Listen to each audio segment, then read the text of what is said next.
You know, a 2-year-old can put one of these things together. Oh, hello. This is me coming to you from St Edward's Castle, Donington, and I am Bishop Peter Fox. I have to be very clear about that, because at this time of year I have a lot of problems with mistaken identity. I find children look at me in a very strange way.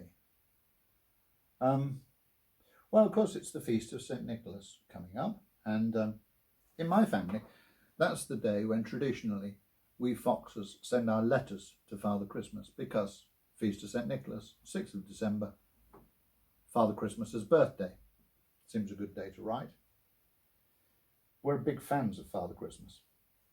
I used to tell kids years ago that Father Christmas and I were related because we both have the same first name, Father.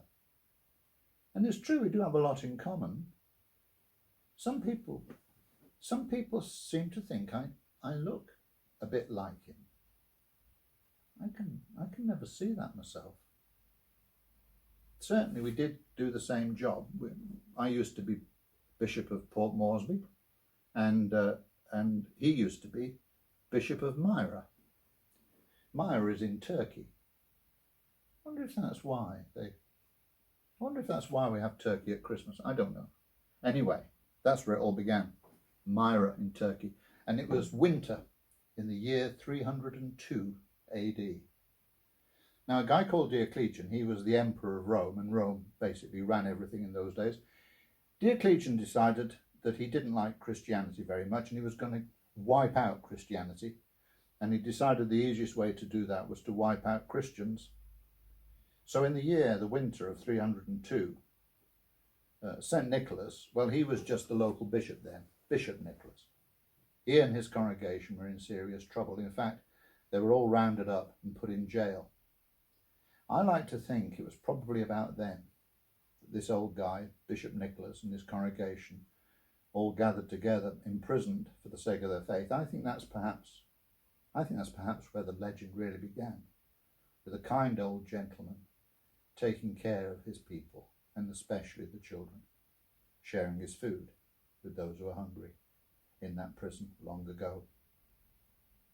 Whatever the stories about Bishop Nicholas and his kindness, especially to children, well, the stories just went on and on and on.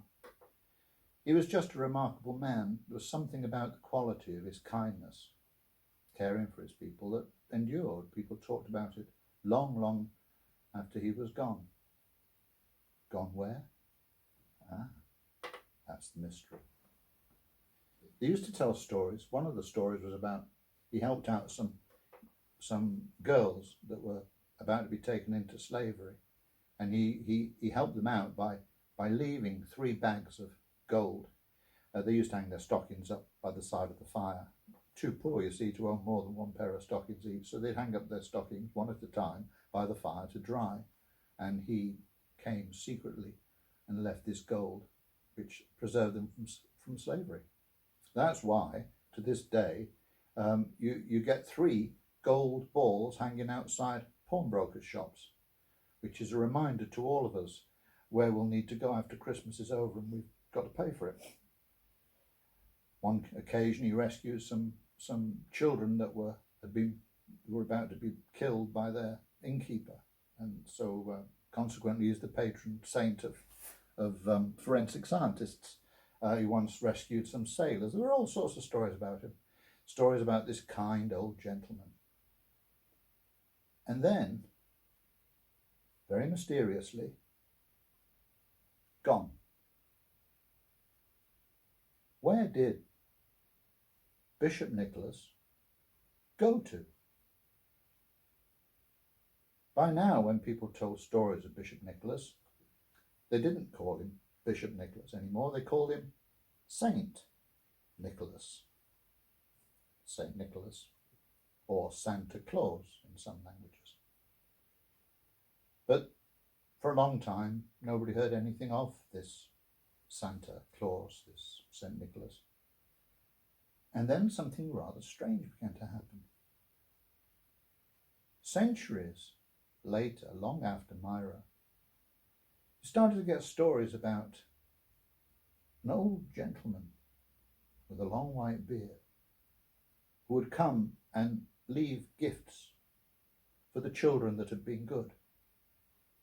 And the story of Bishop Nicholas had become the story of Saint Nicholas, Santa Claus, our Father Christmas.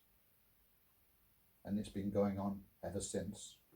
One of those little special pieces of magic that goes with Christmas.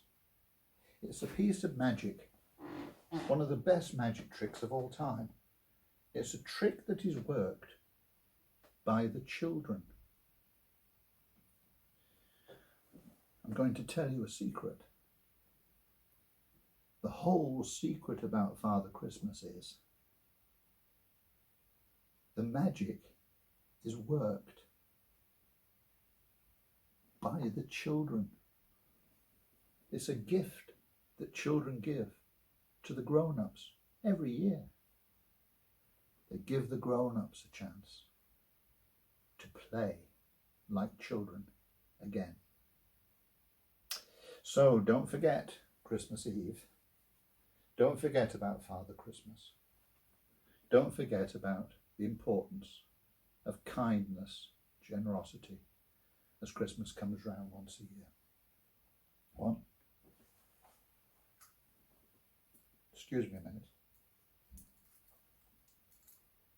Oh, I'm so sorry. I'm sorry. I'm going to have to go. Yes, I was forgetting. Thank you for that, Jimbo. I have to go out because I've got some important things to get done tonight. It's I've just got 1 or 2 deliveries to make, so if you'll excuse me, it's time I went. Happy Christmas to all, and to all a good night. See you later. Ho ho ho!